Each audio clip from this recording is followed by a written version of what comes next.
Hello friends, આજે આપણે બનાવીશું કાચી કેરીની ચટણી। તો કેરીની સિઝન જાય તે પહેલાં ખાટી મીઠી આ રીતે કાચી કેરીની ચટણી જરૂરથી બનાવી લેજો। આ ચટણીને તમે એક વખત બનાવીને આખું વરસ સારી રાખી શકો છો અને ટેસ્ટમાં તો એટલી ટેસ્ટી લાગે છે કે તમે એક વખત બનાવશો તો વારંવાર બનાવવાનું મન થશે। ફ્રેન્ડ્સ, તમને મારી રેસિપીઓ સારી લાગતી હોય અને હજી સુધી મારી ચેનલને સબસ્ક્રાઈબ ના કરી હોય તો પહેલાં સબસ્ક્રાઈબ કરી દેજો। ચટણી બનાવવા માટે મેં અહીંયા 500 ગ્રામ જેટલી ટોટાપુરી કેરી લીધી છે। આ કેરી પ્રમાણમાં ઓછી ખાટી હોય છે। તો પહેલાં કેરીને સારી રીતે ધોઈને સાફ કરી કોરી કરી લેવાની। પછી આપણે કેરીને છોલી લઈશું। ટોટાપુરી કેરીની જગ્યાએ તમે બીજી કોઈ પણ કેરી લઈ શકો છો, પણ આપણે આખા વરસ માટે અઠાણું કે ચટણી બનાવતા હોઈએ ત્યારે તમારે કેરી એકદમ ફ્રેશ અને કડક લેવાની।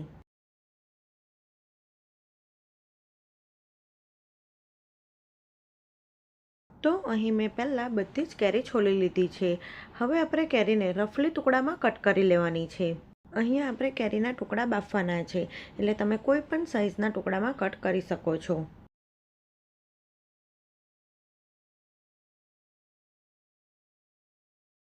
અને કેરીની વચ્ચે જે ગોટલા કે ગોટલીનો ભાગ હોય તેને આપણે કાઢી નાખીશું।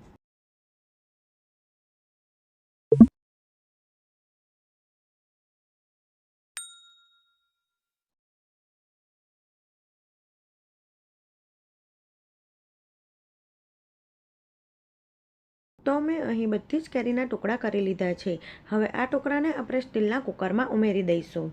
જો અહીં તમારી પાસે સ્ટીલનું કુકર ના હોય તો તમે ઢોકળિયામાં પણ આ કેરીના ટુકડા વરાળે બાફી શકો છો, અથવા કોઈ ઊંડા વાસણમાં થોડુંક પાણી ઉમેરી તેની અંદર કાંઠો મૂકી સ્ટીલના વાસણમાં કેરીના ટુકડા ભરી તમે કેરી બાફી શકો છો। હવે 1/4 કપ જેટલું પાણી નાખીશું અને કુકરનું ઢાંકણું ઢાંકી મીડિયમ ફ્લેમ પર એક વિસલ વગાડી લઈશું। પણ અહીં કેરી બાફવા માટે તમારે એલ્યુમિનિયમના વાસણનો ઉપયોગ નહીં કરવાનો। કેરી બફાઈ છે ત્યાં સુધીમાં આપણે તેમાં ઉમેરવા માટેનો મસાલો બનાવી લઈએ। તો એક પેન લઈ તેમાં આપણે અડધી ટેબલસ્પૂન જેટલું જીરું, 1 ચમચી વરિયાળી, 1 ચમચી આખા સૂકા ધાણા, 1/4 ટેબલસ્પૂન જેટલા મેથીના દાણા અને 3 થી 4 જેટલા આખા મરી ઉમેરીશું। સાથે 2 થી 3 લવિંગ અને 2 ટુકડા તજના ઉમેરીશું। હવે બધા જ મસાલાને ગેસની ફ્લેમ સ્લો રાખીને શેકી લઈશું।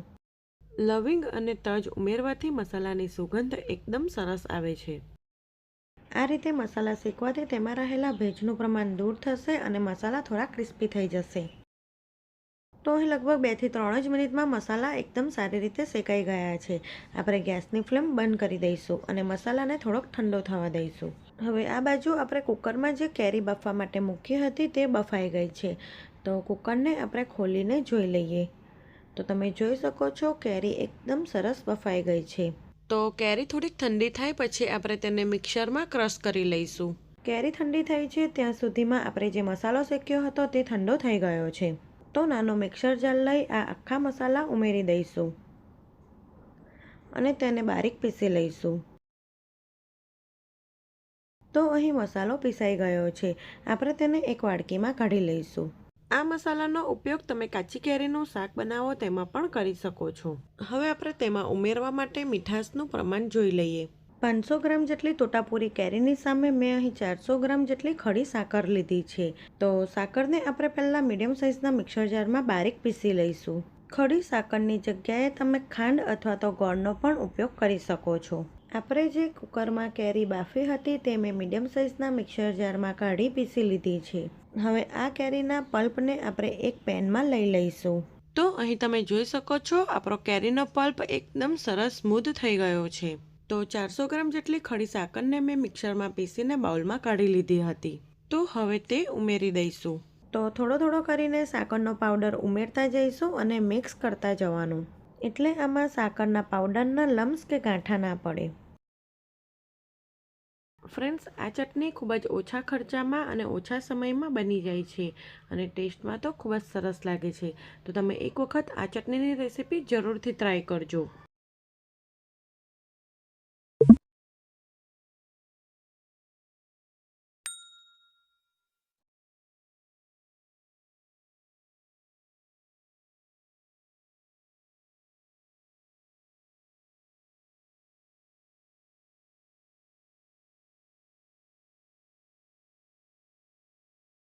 તો અહીં બધી સાકરનો પાવડર મિક્સ થઈ ગયો છે.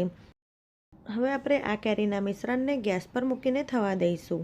શરૂઆતમાં આ મિશ્રણ તમને પાતળું લાગશે, પણ જેમ જેમ મિશ્રણ થશે તેમ તેમ તે ઘટ થવા લાગશે.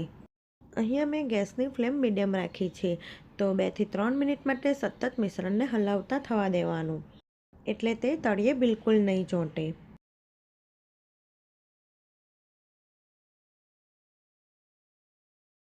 તો હવે આપણે ગેસની ફ્લેમ સ્લો રાખી આ મિશ્રણને 4 થી 5 મિનિટ માટે થવા દઈશું. તો લગભગ 4 થી 5 જ મિનિટમાં મિશ્રણ પહેલાં કરતાં ઘટ થઈ ગયું છે. તો આ સમયે આપણે તેમાં મસાલા ઉમેરી દઈશું.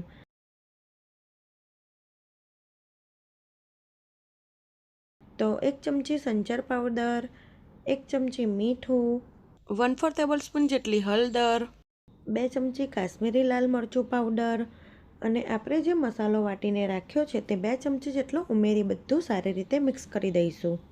જો તમારે ચટણી થોડીક તીખી બનાવવી હોય તો અડધી ચમચી જેટલું તીખું લાલ મરચું પાવડર નાખી શકો છો. અહીંયા બાળકો ચટણી ખાવાના છે, એટલે મેં અહીં એકલું કાશ્મીરી લાલ મરચું પાવડરનો જ ઉપયોગ કર્યો છે. મસાલા ઉમેરતી વખતે આપણે ગેસની ફ્લેમ એકદમ સ્લો કરી દેવાની. આ મસાલો ઉમેરવાથી ચટણીમાં સુગંધ અને તેનો ટેસ્ટ ખૂબ જ સરસ લાગે છે. મસાલા મિક્સ થઈ જાય પછી આપણે ચટણીને 1 થી 2 મિનિટ માટે જ થવા દેવાની. મિશ્રણ ગરમ હતું એટલે મસાલા એકદમ સારી રીતે શેકાઈ ગયા છે, તો આપણે ગેસની ફ્લેમ બંધ કરી દઈશું. આ ચટણી ઠંડી થશે એટલે હજી થોડીક ઘાટી થશે. તો હવે આપણે તેમાં અડધા નંગ લીંબુનો રસ નીચવી દઈશું અને તેને સારી રીતે મિક્સ કરી દઈશું. લીંબુનો રસ ઉમેરવાથી આપણે જે ખડી સાકર ઉમેરી છે તેના ક્રિસ્ટલ નથી બનતા અને ચટણી લાંબો સમય સુધી સારી રહે છે. તો માત્ર 15 જ મિનિટમાં ઇન્સ્ટન્ટ કાચી કેરીની ચટપટી ખાટી મીઠી તીખી ચટણી બની ગઈ છે.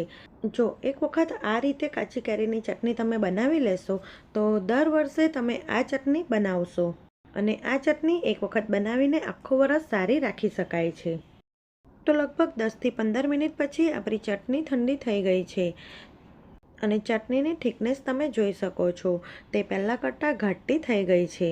હવે આ ચટણીને તમે એરટાઇટ બરણીમાં ભરીને આખું વરસ સારી રાખી શકો છો.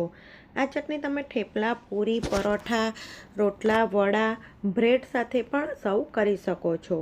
તો ક્યારેય પણ આ રીતે કાચી કેરીની ચટણી ના બનાવી હોય તો એક વખત આ ચટણી જરૂરથી ટ્રાય કરજો.